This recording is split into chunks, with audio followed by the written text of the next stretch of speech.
Thank you and welcome back and welcome to the journey we are about to take through our gastrointestinal tract.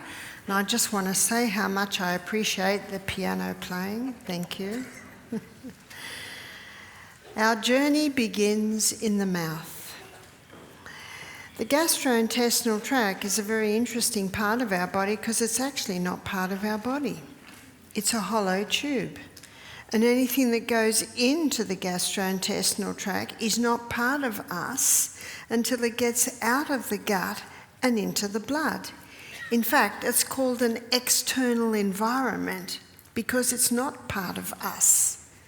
That's why a lady said to me, "Barbara, my little boy's got a cold. He keeps sniffing the mucus and swallowing it." I said, "It's all right, it's just going to come out the other end." Because it's a hollow tube.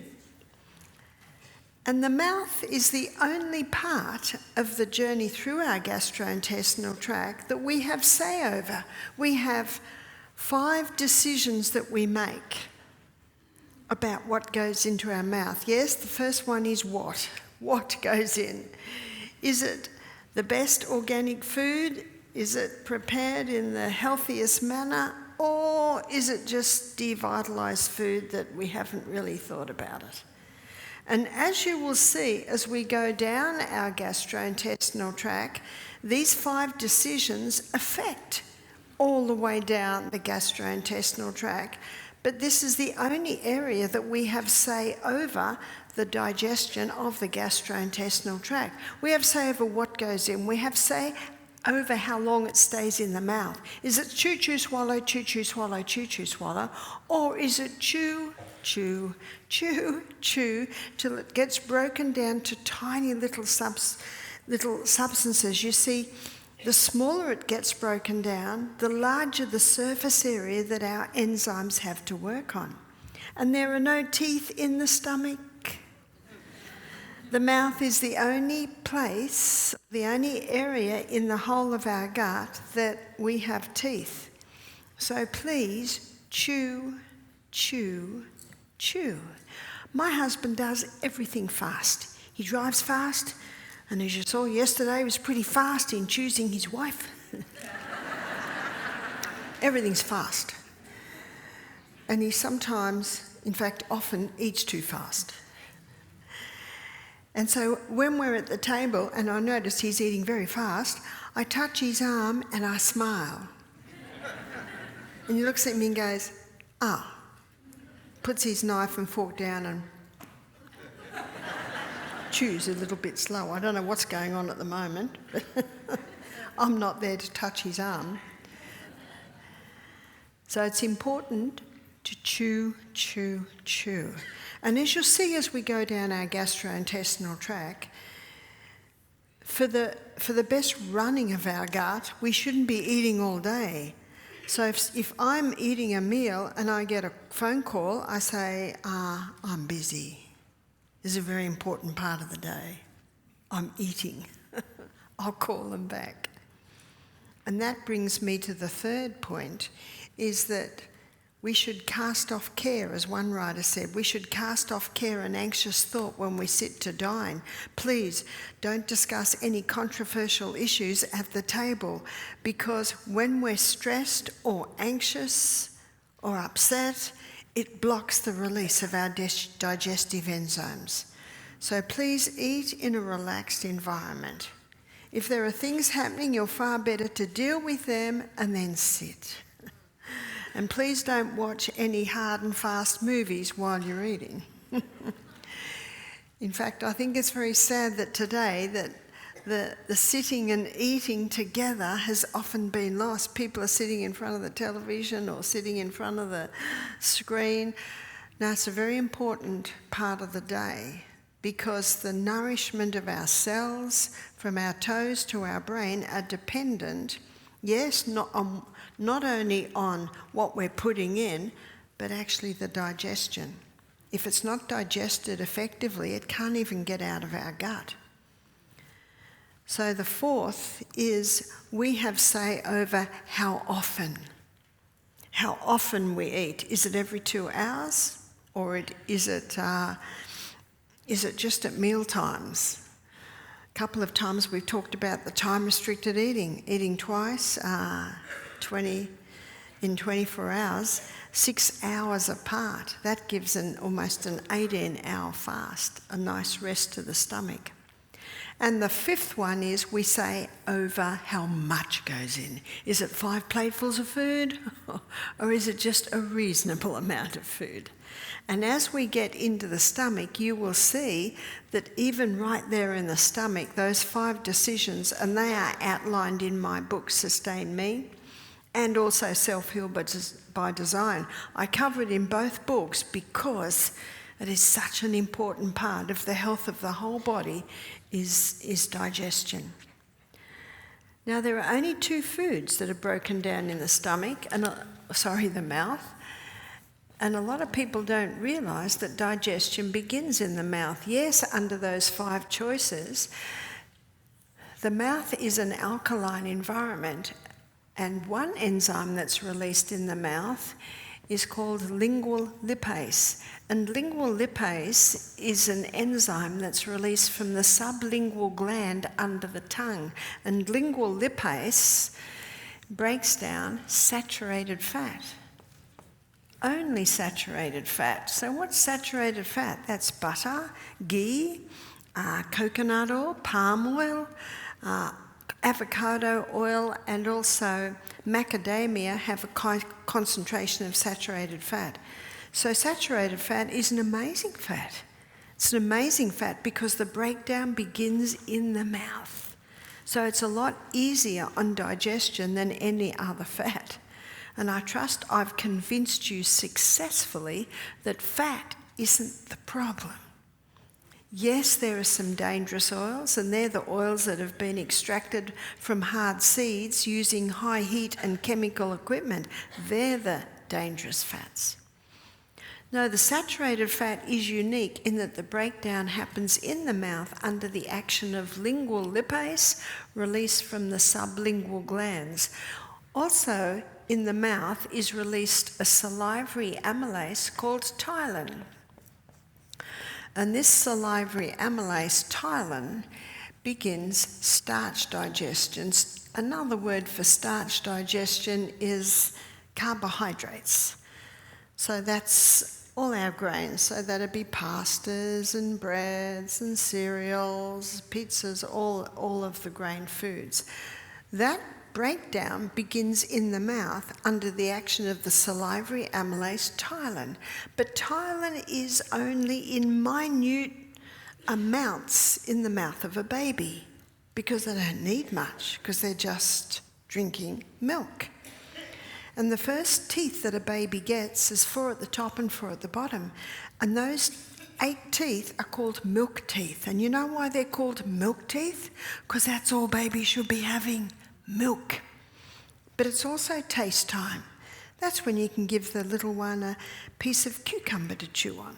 Because those teeth appear about 7.5 months. That's about when a baby sits. So 3 things must be present for any food. One is the baby can sit. The other one is the baby can feed itself. And the third is there's a few teeth there.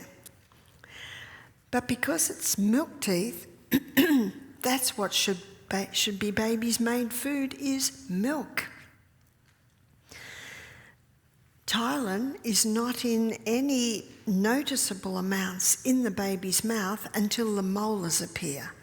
Now, the molars can come through anywhere between 14 and 22 months of age. And what do the molars do? They grind. What do we grind? Grain. So it's not until 14 to 22 months of age it can change from baby to baby. Babies should not be having any starch. So I discovered this when I was only 23 with my first baby. A friend of mine was in charge of the malabsorption syndrome ward at Camperdown Children's Hospital, Australia's largest children's hospital. He said, this ward is full of babies who've been given starch too young. Because if they're given starch too young, they don't have the ptyalin to break it down. And what do the princes? Remember Psalm 146 verse 3, put not your trust in princes, neither in the Son of Man, in whom there is no health. His breath goes forth, he returns unto his earth. In that very day his thoughts perish. In other words, it's just a human being. Put not your trust in princes. Who are the princes? They're the authorities in the field, the authorities in medicine, the authorities in nutrition, the authorities in any area. Put not your trust there, because sometimes they get it wrong, because it's just a man or a woman. And what the princes are telling women today, you must give your baby rice cereal between 4 and 6 months of age. 4 and 6 months of age? A lot of them don't even have any teeth. Babies don't usually sit till they're about 7 months old. I don't know about you, but I'm not interested in being fed slop while I lie on my back. And isn't that what they're doing to babies? And the babies, when they suck, they use their tongue and their top lip. That's what they use to suck. So when you put this slop, I don't know what else to call it, this rice cereal, when you put it into their mouth, they go like that and it comes straight back out. Have you noticed? So they scoop it up and shove it back in, and the baby goes like that again and pops right. It doesn't make any sense at all to me. What's the baby telling the mother? Too soon. But what the princes tell the mother is you must, because breast milk doesn't have enough iron in it in the second 6 months. You see, breast milk has more iron in it in the first 6 months compared to the second 6 months. Has God made a mistake? God does not make mistakes. That breast milk is perfect for that baby at every age. But the princes come along and say, oh, the breast milk's not enough in the second 6 months of age.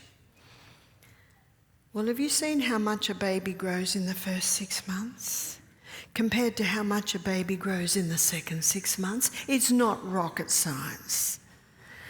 The growth in the first 6 months is the biggest growth in their whole life. So their need for iron is greater in the first 6 months compared to the second 6 months. You don't have to be a paediatrician to work that out. You don't have to be a nutritionist to work that out. We've got common sense. And you know, common sense isn't very common today. But that's the gift that God has given us, and it gets stronger with use, by the way. So I didn't give any of my babies food. I might give them a bit of cucumber. And guess what that does? That teaches them to chew. When all they get is slop, they don't learn to chew. And I was reading the report of a dentist, and he claims that giving babies just nothing but soft food, they don't learn to chew. And their teeth and their jaws and their muscle, the masseter muscle here, do you know it's the strongest muscle in the human body? And he claims a lot of teeth problems and jaw problems are because babies don't learn to chew. So I learnt this at 23 when my first baby was a little baby. So I didn't give any of my babies food. If they could sit and they could feed themselves, I give them a piece of cucumber, give them a piece of celery, give them a piece of apple. And some people say, but what if they choke? Well, they gag a bit, but then it pops out again. They all do that. But do you know who does choke? The baby that's only ever had slop, only ever had soft food, and at the age of 3, you give them a nut and they don't know how to chew. They swallow it and they start to choke, and it's a quiet thing. Gagging is really noisy. See, there's a big difference between gagging and choking.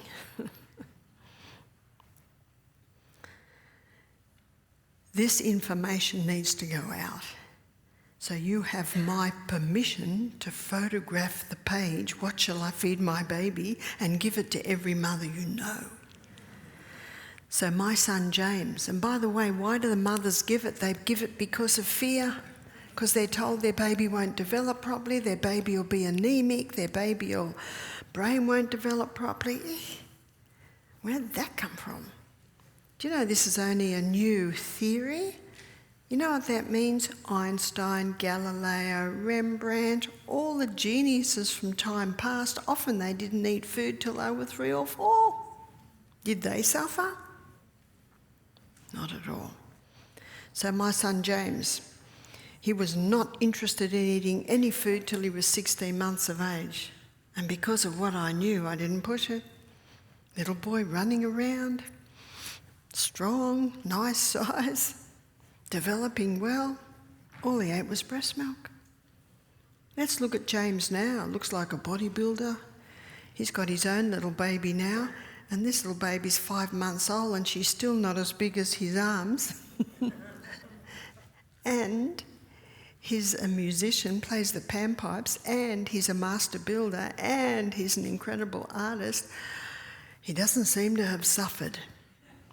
And yet that's what mothers are told. But it's not true. That's what you've got to remember. That's why I love that psalm. Put not your trust in princes. Doesn't mean you don't get their opinion. And don't go into argument with them. If they say, you've got to feed your baby food, what do you say? Thank you so much for your opinion. I'm going to seriously consider this. And you leave, and what do you say under your breath? Don't call me, I'll call you.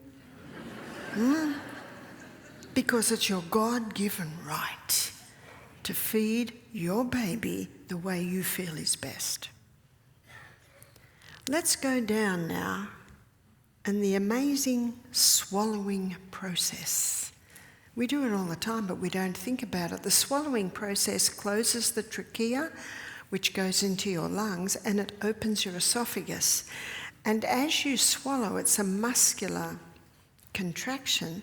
It causes the esophagus to contract, and that contraction causes the cardiac sphincter that sits at the top of the stomach to also contract, which causes it to open, and the food comes into the stomach. So when this stomach acid, because you see the environment in the stomach is acid, and it should be acid.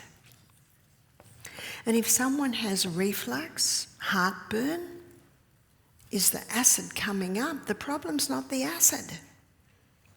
The problem's the gate. To shoot the acid, to take antacids, is like shooting all the cows because they keep getting into the vegetable garden. Don't shoot the cows, shut the gate. That's all you have to do, shut the gate, because you need that acid. How do we shut the gate? Strengthen that muscle. It sits right in the middle of your diaphragm. Your diaphragm is the muscle that goes across here. Strengthen your diaphragm, then you'll strengthen that muscle, and you'll strengthen the diaphragm by strengthening the core muscles. The strength of the body can be determined by the strength of the core. That's why push-ups. If you can't do push-ups, we should be doing them every day. It was raining this morning, couldn't get out, couldn't dive in American River this morning, unfortunately. I walked out the door with my little plastic bag and my towel. It was raining. Maybe tomorrow morning. So I did push-ups. I did 25 this morning. Strengthen your core. Muscle knows no age. Whether you're 9 or 90, you can have strong muscles. So if you go to the doctor with reflux, will he tell you to do push-ups every day? Will he talk to you about strengthening your core, because your diaphragm sits it sits at the top of your abdominal muscles, but your cardiac sphincter sits in the middle of there, in the middle of your diaphragm. Strengthen your core. It's one of the best things you can do for your back is strengthen your core, because all your core muscles are linked to your spine. But also, having breakfast like a king and lunch like a queen and supper like a pauper means when you lie down to bed, you haven't got the meal pushing against your cardiac sphincter. And that's what's happening with many people that eat breakfast like a pauper, lunch like a pauper, and supper is the king and the queen together. I know in Australia a lot of people eat like that. And on our way home at night, we see those big restaurants with about 50 cars outside. Well, they're not eating like a pauper, are they? They're eating a large meal late at night, then they lie down, and the gravity causes that meal in the stomach to push, push, push. It's not the odd day you have dinner with friends, and it's not the odd day you don't. It's what you do every day that determines your health status, especially the health status of your cardiac sphincter. So we see anyone that comes to our retreat with reflux or heartburn, they go home without it, because we give them breakfast like a king, lunch like a queen, and at night we just have a very thin soup. We give them magnesium, because that's a muscle. When it's relaxed, it's closed. When it opens, it's tightening. So if someone's stressed out and their muscles are tense, that can also cause it to open. Now we've come into the stomach. And the stomach is an interesting organ. It's lined with big folds like this. And these folds are lined with gastric glands. And 2/3 of these gastric glands release mucus. And that mucus is important because that mucus causes a thick mucosa wall to line the stomach. Yesterday, when we looked at water and salt, I told you the story of the man who had Helicobacter pylori. And remember, he didn't drink any water between meals, which means that Helicobacter pylori was getting out of control because his hydrochloric acid was low because he was drinking with his meals. He'd lost that thick mucosa wall because he was dehydrated between meals.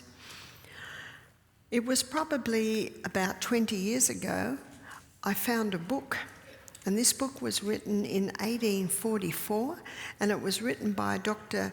William Beaumont. And Dr. William Beaumont, it's an incredible story. I'd read this story referred to in a few nutrition books. He was only 25 at the time, but he was called to go to an accident in a trading store where a shotgun had gone off and it had blown out part of the stomach of a young 18-year-old man called Alexis St. Martin. Dr. Beaumont attended him, declared he would not live, but took him to hospital and did the best he could, but he healed. Not overnight, of course, but little by little by little, Alexis St. Martin healed. But when he healed with a hole in his stomach. It looked like a mouth almost, and it had a little flap of skin over it. Dr. Beaumont said he could have stitched it, but Alexis St. Martin said, "Nah, enough, I don't want you to touch me anymore." But Dr. Beaumont saw his opportunity, and he invited Alexis St. Martin to come and live at his house and help him with chores. He'd chop the wood, he'd do basic things, mow the lawn, mulch the fruit trees. But Dr. Beaumont would spend several hours a day doing experiments on him. He'd get a piece of silk thread, put a bit of food on it, put it in the hole, and then 2 hours later pull it out, put it back in the hole. And what he discovered was that digestion, on an average, took 3.5 to 4 hours. Now, obviously, if Alexis St. Martin had a plate of watermelon, that would be digested in probably about 2 hours. But this is a meal that's high in fibre, generous protein, great fats. So an average meal took 3.5 to 4 hours to digest. And then he noticed that the stomach worked well if it had a rest of 1 hour. So what does that equal? That equals approximately 5 hours between meals. And interesting that today they're claiming that the time-restricted eating is the best way to eat, and that gives 5 to 6 hours between meals. In his book, Observations on the Physiology of Digestion by Dr. William Beaumont, I don't think they reprinted it. They'd have to almost have someone rewrite it because it's all written in Old English. And because I read the King James Version of the Bible, I could read it quite easily. But the first 2/3 of the book is his experiments. He meticulously documented what he found. And what he found was that there are 5 things that cause the food to be still in the stomach 8 hours later. One was if Alexis St. Martin overate. If he overate, not all the food, but some of breakfast would still be in the stomach 8 hours later.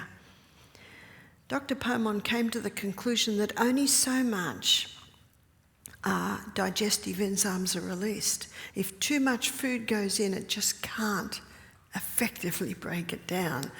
If he often ate, how come if he often ate? And hasn't that what diabetics have been told for the last 30 years? You've got to eat every 2 hours. Notice they don't say, sorry, we made a mistake. What do they say? New research reveals. Time-restricted eating is the best. But look at the old adage, breakfast like a king, lunch like a queen, supper like a pauper. That old adage has been around for hundreds of years. This is not new. What happens when you eat often every couple of hours? Let's say breakfast comes in and it's taking 3.5 to 4 hours. Often after a couple of hours, the pyloric sphincter starts to open and lets little bits of food come through, especially the ones that break down quickly, which would be like the fruits. And so here's breakfast and it's little by little going through. But let's say at 10 o'clock in the morning, someone has a biscuit, maybe a biscuit and a cup of coffee, maybe they have a croissant, maybe they have donut, or maybe they're really healthy and have an apple and a handful of nuts. No matter what they have, this pyloric sphincter has sensors and it picks up something's just come in, it's not broken down, quick, shut the gate. And that gate will stay shut until this newcomer comes and joins breakfast, and then it'll open. And then a little bit more goes through. And then a couple of hours later, lunch comes in. Quick, shut the gate, something's just come in, it's not broken down. This explains why after 8 hours there can be still remnants of breakfast in the stomach. Also, if he had alcohol interfered with the digestion of the stomach. If he had large fluid with the meal, we've been talking about this a few times this week. If he had large fluid with the meal, what Dr. Beaumont found, that when the person had a lot to drink with the meal, it diluted the stomach acid. So digestion was put on hold, the liquid had to be taken out in an attempt to bring that acidity back to be able to resume digestion. And that's why the food can, not all the food, but some of the food still in the stomach 8 hours later, and if he was stressed. These are the 5 things that Dr. Beaumont found caused food to be still in the stomach 8 hours later. And how many people today, you can give a tick for all of that. So 2/3 of these gastric glands release mucus, but from the middle here, hydrochloric acid is released. Also another enzyme called pepsinogen. And pepsinogen and hydrochloric acid unite and release pepsin. And pepsin is the enzyme that breaks down protein. But the union of hydrochloric acid and pepsinogen will only happen effectively in a very acid environment. And pepsin will only work in a very acid environment. And that's why if someone says to me, I've got a very acid stomach, I say, great. You must be digesting your food well, because the stomach should be acid. Dogs have 10 times the hydrochloric acid that we do. And they don't have heartburn, they don't have reflux, they don't have stomach ulcers. No, the acid is important, and God designed the stomach such that it has a thick mucosal wall which can effectively protect the lining of the stomach. Drinking a glass of water half an hour before the meal effectively thickens that mucosal lining. We should stop drinking half an hour before the meal and resume drinking about an hour and a half after the meal. Something else is released by the parietal glands, and that's the intrinsic factor. So what's the intrinsic factor? The intrinsic factor is the factor that is required to absorb vitamin B12. When vitamin B12 is found in food, it's locked up with the R protein. But when it comes into the stomach, hydrochloric acid releases R protein and vitamin B12.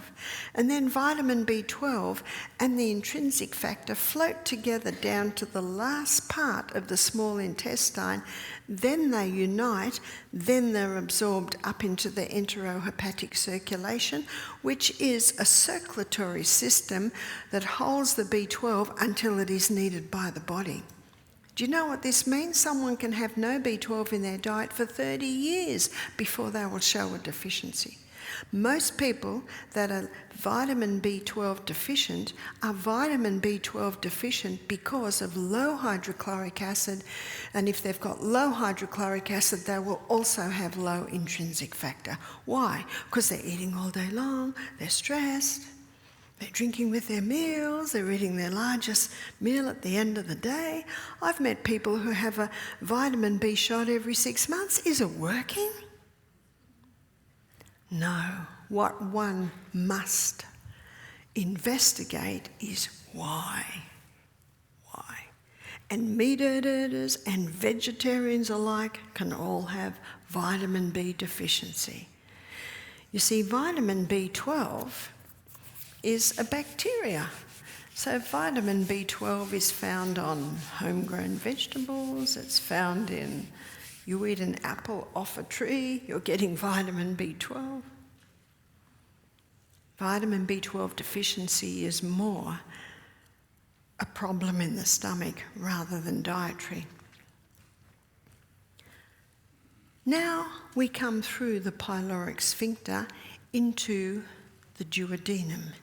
And the duodenum is the first part of the small intestine. And the duodenum is an alkaline environment.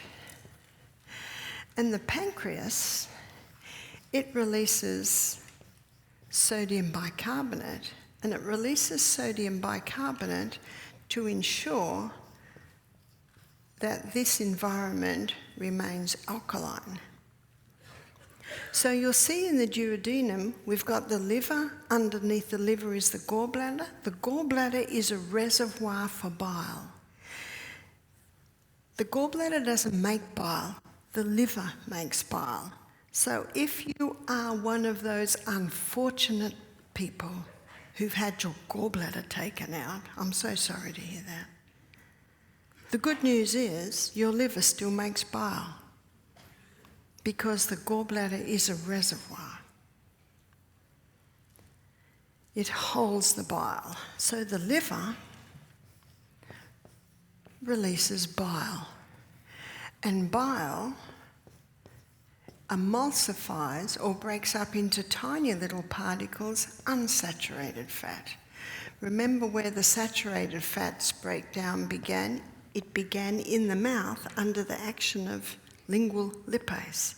But the unsaturated fat, it's not broken down till it gets to the duodenum, and the bile from the liver, which is stored in the gallbladder, breaks it down to tiny particles. The pancreas also releases pancreatic lipase, and pancreatic lipase is the enzyme that finalizes the breakdown of unsaturated fat. The pancreas also releases pancreatic amylase. Do you remember in the mouth? salivary amylase called ptyalin began starch digestion. And starch digestion began in the mouth, and that's why it's important to chew, chew, chew, and then that mix gets into the stomach, and it probably takes maybe 15-20 minutes before the acidity infiltrates and starch digestion stops. It's put on hold till it gets back down into another alkaline environment in the duodenum, and then under the action of pancreatic amylase, starch digestion is finalised. That's why it's important to chew, chew, chew. If it's chew, chew, swallow, chew, chew, swallow, chew, chew, swallow, sometimes starch can reach the duodenum and it hasn't barely even the digestion begun. So to make it easier for the pancreas, chew your starch, make sure it's well mixed with your ptyalin.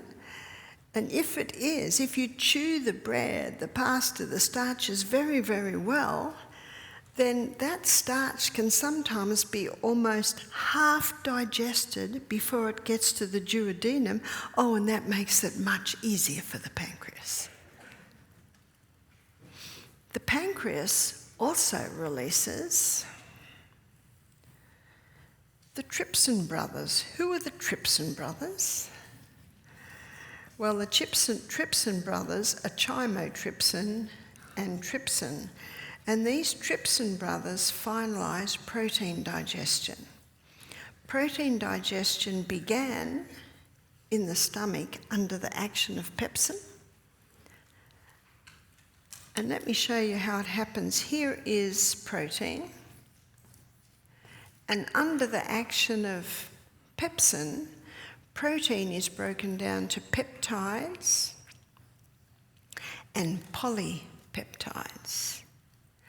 And then the peptides and the polypeptides come into the duodenum, and under the action of the trypsin brothers, peptides is broken down to amino acid, and polypeptides is broken down to peptides and amino acid, then amino acid.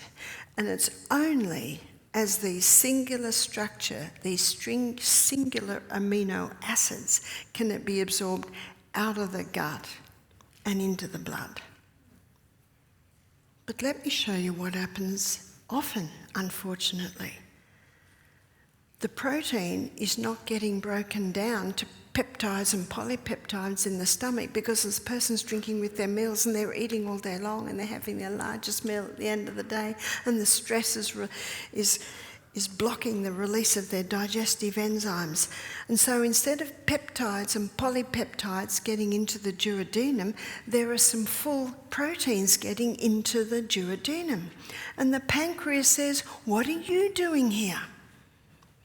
And the protein says, well, they're drinking with their meals, they're eating all day long, they're eating their largest meal at the end of the day. And the trypsin brothers say, we'll do the best we can, but all they can do is bring protein down to peptides and polypeptides. And you will discover that halfway down our small intestine, all our food is absorbed. But the peptide and the polypeptide can't be absorbed. Only singular structures can be absorbed. And so the peptide and the polypeptide get into the colon, and the colon says, what are you doing here?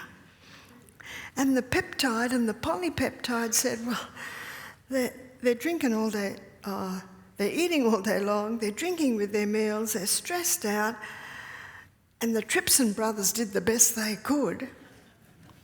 So the colon says, all right, so it creates a lot of extra bacteria to try and calm it down a bit as it journeys through, and that causes methane gas. You've heard of methane gas? Can you see how important it is back in the mouth to chew, chew, chew, leave breaks between the meals, drink between the meals, not with the meals, because what we do in the mouth affects the whole of the way down. But you can get some proteolytic enzymes. What are proteolytic enzymes? Proteolytic enzymes are enzymes that break down protein. Pepsin is a proteolytic enzyme. The trypsin brothers are proteolytic enzymes. But God, in his wisdom and mercy, put some proteolytic enzymes in certain foods. In the pineapple core, you will find bromelain. And bromelain is a proteolytic enzyme. So please, don't cut the core out of your pineapple. This is what I do.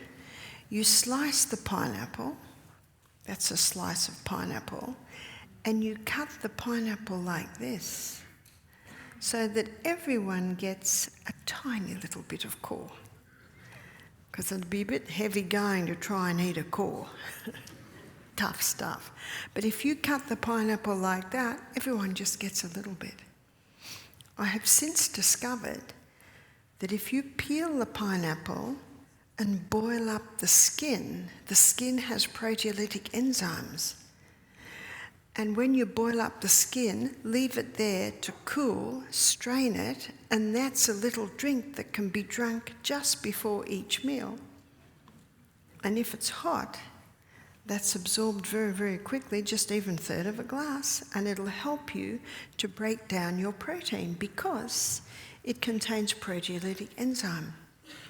Papain is found in the pawpaw or the papaya, and it's found especially in the seeds. We don't advocate black pepper because black pepper can have an irritating effect on the lining of the gut.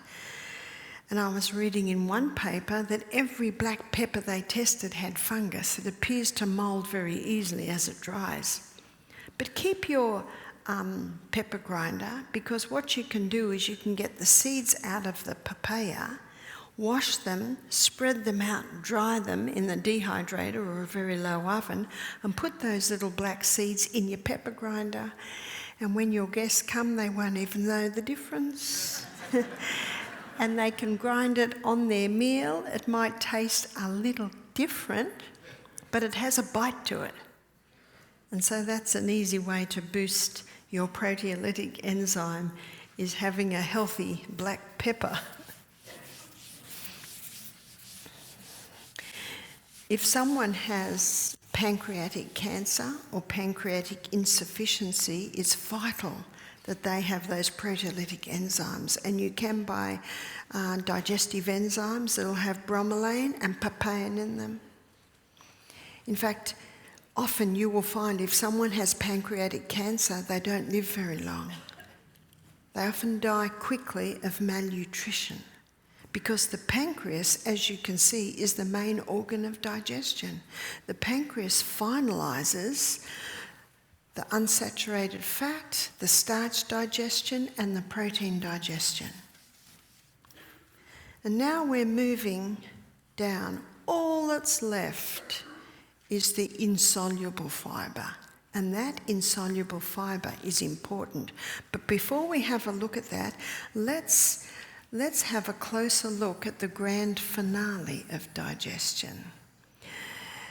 The small intestine is lined with villi, and these villi up the middle have the lacteal, and the lacteal is part of the lymphatic system, and the unsaturated fats get absorbed straight into the lacteal, whereas the saturated fat, it gets absorbed into the blood. Coating the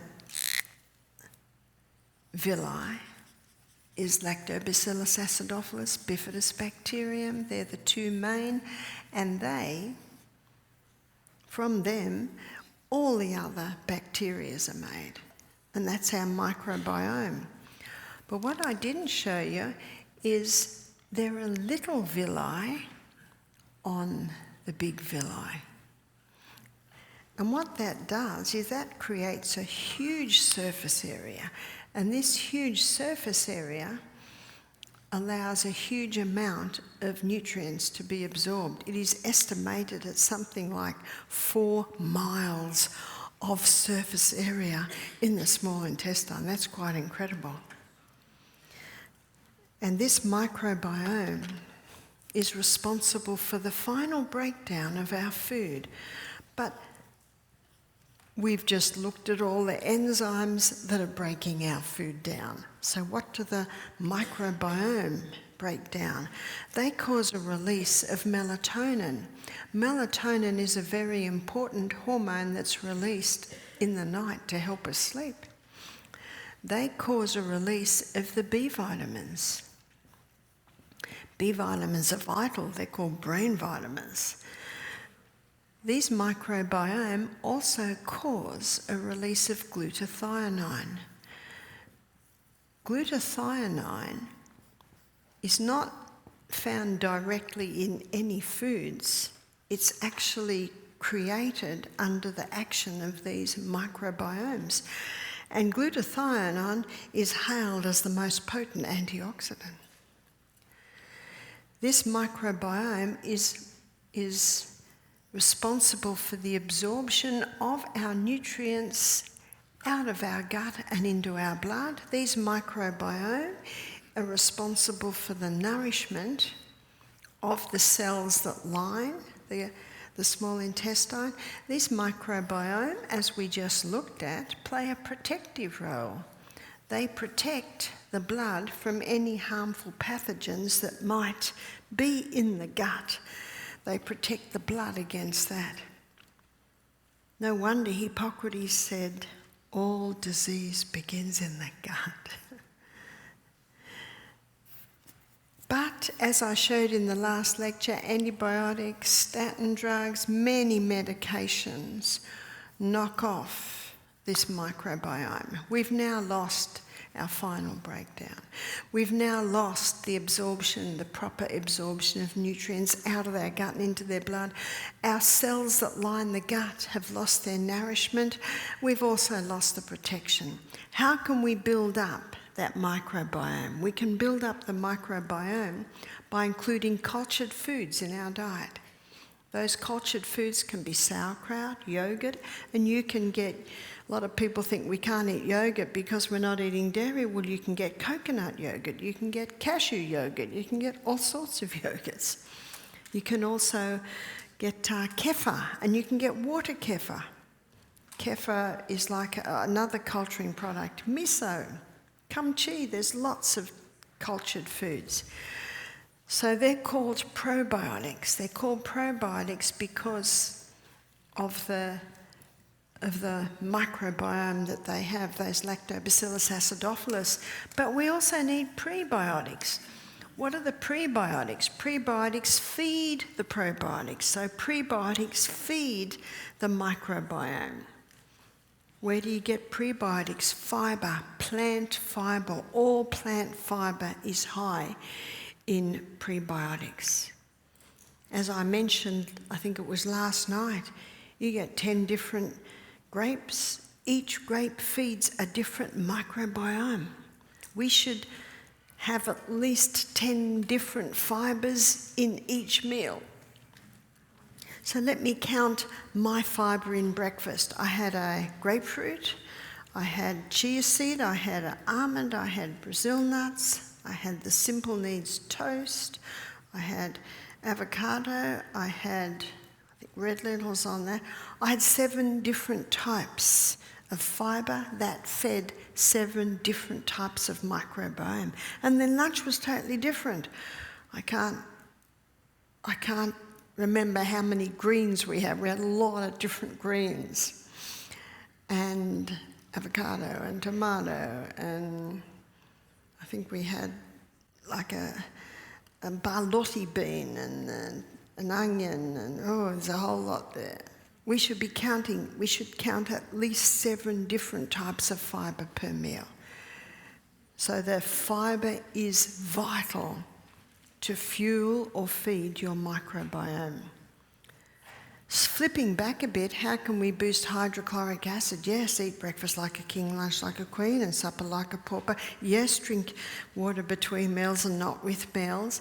But taking the juice of a lemon just before the meal can boost your acidity in the stomach. Having a little drink, say a quarter of a cup of hot ginger tea, that can boost. Having a third of a teaspoon of cayenne pepper in a third of a glass of water. Cayenne pepper will wake anything up. So I just realised I hadn't mentioned that. Now we're back here and we're looking at boosting the microbiome. But all we've got left after the absorption of our nutrients, all we should have left, is insoluble fibre. And all your plant foods are very high in insoluble fibre. And when the contents comes out of the small intestine into the large, it comes through the ileocecal valve. And that ileocecal valve is a one-way valve, because we don't want anything from here going back in there. And one of the main functions of the colon is to take water out, so stools are formed. So that by the time it gets round the large intestine, the colon, now the stools are formed. What does the colon need? It needs that insoluble fibre. That insoluble fibre bulks it, it sweeps all of these little corners and grooves, and it stimulates peristalsis to move through. So when we're having nice amounts of fibre in our diet, that encourages the colon to evacuate regularly. Dr. Kellogg, very famous doctor who wrote many books on health, many books on the colon, he said 3 intakes of food a day should equal 3 evacuations a day.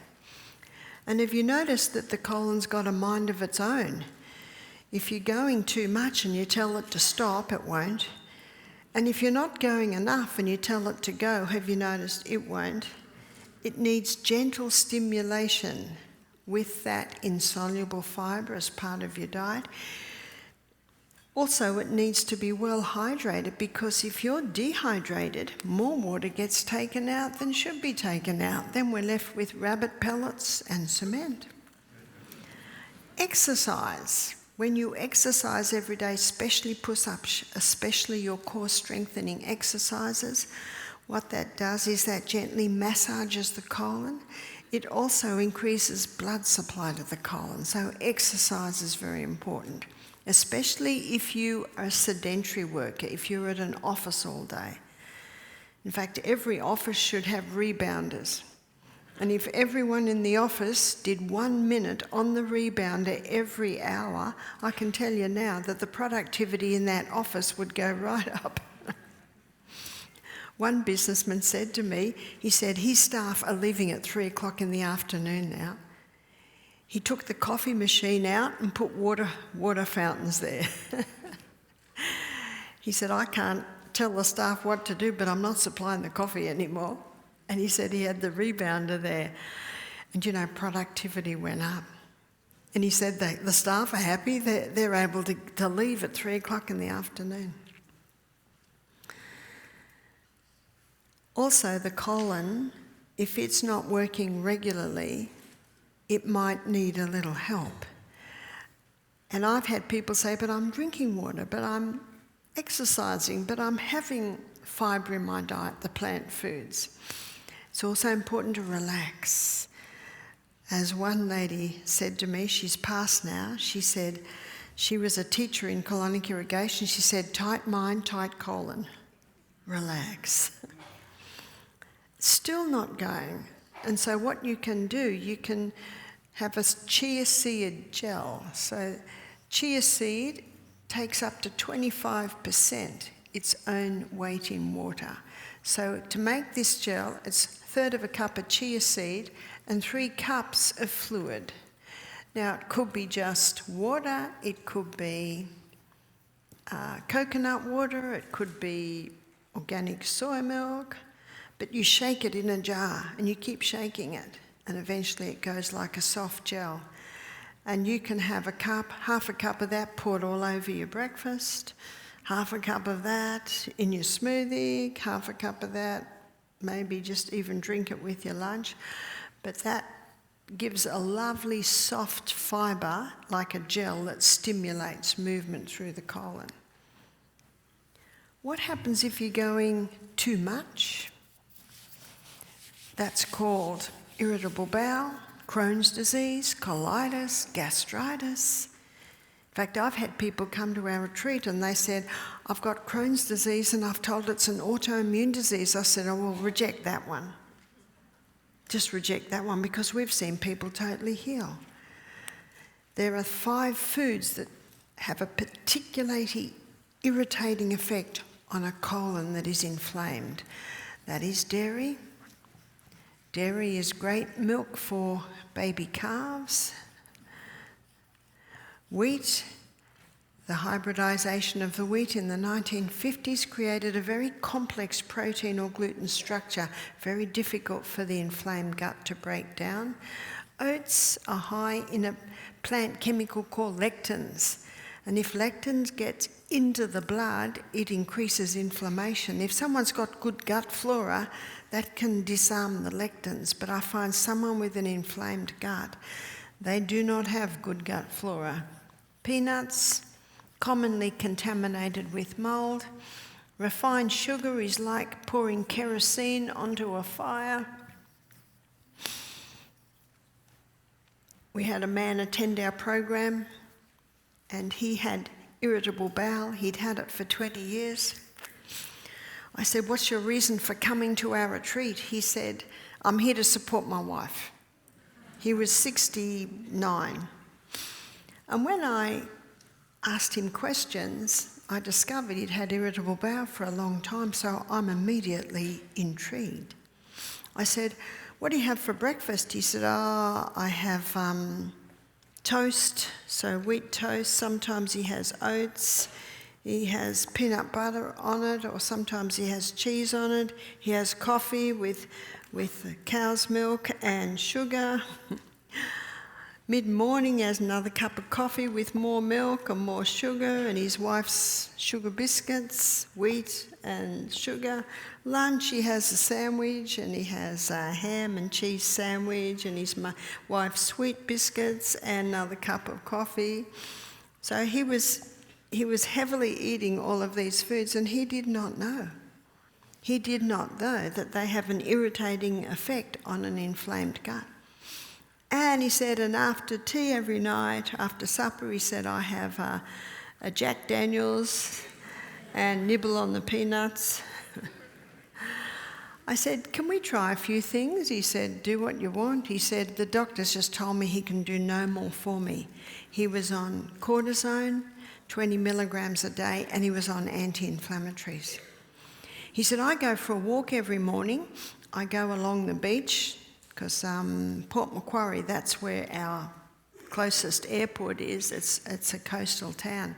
He said, and there are 4 he said, and I know where all the toilets are, because he said, I go 4 times on my morning walk, and then a couple more times through the day. So he's going 6 times a day. So we gave him slippery elm.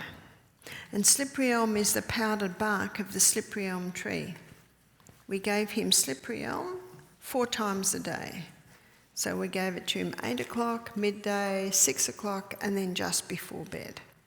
Slippery elm coats, soothes, and heals the lining of the gut. It's the powdered bark of the slippery elm tree, so it's like a fluffy powder. You put hot water with it, and it goes like a soft gel, which coats and soothes. So I talked to him after, he came in Sunday. I talked to him Tuesday. I said, how's it going? He said, it's quite remarkable. He said, I've stopped bleeding from the colon. He said, my cramping stopped. He said, my stools are starting to have form. Now, Monday, Tuesday are juicing days. And his stool has form. I said, interesting. So by the end of the 3rd day, And the third day he had breakfast and his lunch. I said, how's it going? He said, I have no more cramping, I have no more bleeding, my stools are formed. He said, instead of going 6 times a day, I'm only going 4, sometimes 3 times a day. He said, this is remarkable. I said, well, I can't tell you what to do with your medication, but this is what I'd do. I'd stop the anti-inflammatories, because the fact that there's no bleeding, no cramping, no pain, and the stools have slowed down, that tells me your inflammation's come down. So we stopped the anti-inflammatories. No reaction. What would we have done if he'd started to have a bit of diarrhoea? Well, you could go back on the anti-inflammatories, or you could just take Slipperyelm every 2 hours, which is what I'd do. On the last day, it was Sunday morning, he came running up to me. He said, I'm so excited. I've just gone on a walk and I haven't even gone. In 1 week. 30 years he's had this. And he was off half his medication. I said, you're going to have to go very slow off the cortisone. I said, if you keep to this diet, if you keep that out of your food program, if you have the Slipperyelm. Now, he was willing to do anything, because what did the doctor just told him? He could do no more for him. In fact, the next option was to start having his colon cut out. 1 week of doing the right things. And he didn't realise. Now, when I asked him why he'd come, do you remember what he said? I'm just here to support my wife. But he found healing in these simple methods. So he was on 20 milligrams of cortisone a day. What he did was, after another week, he brought it back to 15. No reaction. He waited another 4 weeks, brought it back to 10. Waited another 4 weeks, brought it back to 5. So within 6 months, he was off all his medication and had no symptoms of irritable bowel, Crohn's disease. Did he have an autoimmune disease? What are we told with autoimmune disease? There's no cure. I don't believe that. Remember what you say. Thank you for your opinion. I'm going to seriously consider this. But what an incredible body we live in that has this inbuilt ability to heal when you give it the right conditions. And that's why I believe that God designed each one of us to be our own doctor, because only you know how you feel. Only you know how these different things affect. And an important part of being your own doctor is listening.